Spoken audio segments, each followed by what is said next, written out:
Hello दोस्तों, नमस्कार। मैं गौहर अली और आप देख रहे हैं जी न्यूज़ भारत। ये मुख्य तौर पे तो रामपुर में जो हरदीप जो मुख्य गवाह थे लखीमपुर के उस हत्या के विषय पे, जिनके साथ बदसलूकी हुई, मारपीट हुई, मैं उनसे उनके परिजनों से मिलने आया हूँ।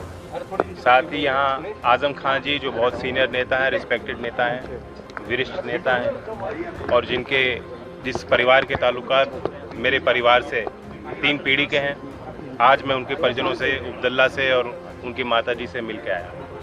अभी जिस तरह से आप गठबंधन में भी शामिल थे, अभी जिस तरह से विवादित बयान आए हैं आपका अखिलेश यादव को लेकर, समर्थकों ने दिए हैं, तो उसको लेकर क्या कहेंगे? ये इतनी दूरी क्यों, किस बात को लेकर?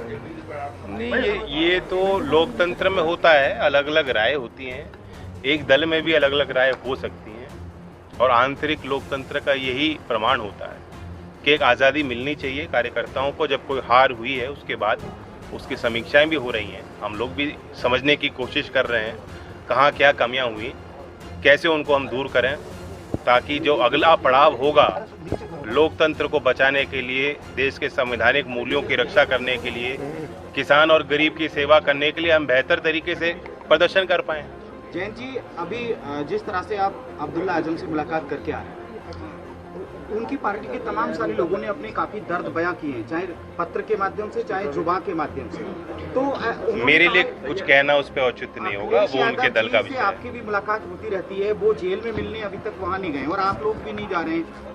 देखिए, मैं किसी और नेता के पक्ष को यहाँ नहीं रख सकता, ना ही कोई सफाई देने आया हूँ। मैं इतना ही कहूँगा कि मेरी संवेदनाएं इस परिवार के साथ हैं। चौधरी अजीत सिंह जी आजम साहब का बहुत इज्जत करते थे और हम सबकी इच्छा है कि जिस तरह से वो प्रताड़ित किया गया है इस परिवार को, ये लोग हिम्मत वाले हैं, ये लड़ते रहें। तो अभी आज क्या वजह है कि जो आप पिछले समय में भी अभी चुनाव हुआ था, रामपुर आए थे, आज जो है आए हैं, पिछली बार क्यों नहीं आए थे? क्या मुलाकात हुई, क्या बात हुई? मुलाकात यही हुई, उन्होंने बताया कैसे कैसे जो मुकदमे दर्ज हुए हैं, उनके स्वास्थ्य के बारे में, वेदांता में जिस तरह से उनके जब एक उनको उम्मीद थी कि प्रशासन की तरफ से उनको एक राहत मिलनी चाहिए थी, नहीं हो पाई, और अभी भी कोर्ट में जो सुनवाई चल रही है, जब जजमेंट उनके बेल का ऑर्डर रिजर्व हो चुका है, कई महीनों से सुनवाई उस पर जो जिस तरह से होनी चाहिए तीव्र गति से नहीं हो पा रही है, तो ये एक निराशाएं हैं। लेकिन वहीं मैंने अब्दुल्ला से बात की, मैंने महसूस किया कि बहुत कम उम्र में एक अच्छे मनोबल वाले एक जनप्रतिनिधि जनता को मिले हैं, हिम्मत वाले हैं और इनका जज्बा है कि लड़ते रहेंगे। ये गैर कानूनी है, गैर संवैधानिक है, इसका कोई कानून में कोई आधार नहीं, अमानवीय है। आप ये सोचिए, अगर कोई किसी ने कोई क्राइम भी किया है, कोई अपराधी भी है, तो उसको भी सिस्टम के तहत उसको सुनवाई होनी चाहिए, सुनवाई का हक उसका भी है।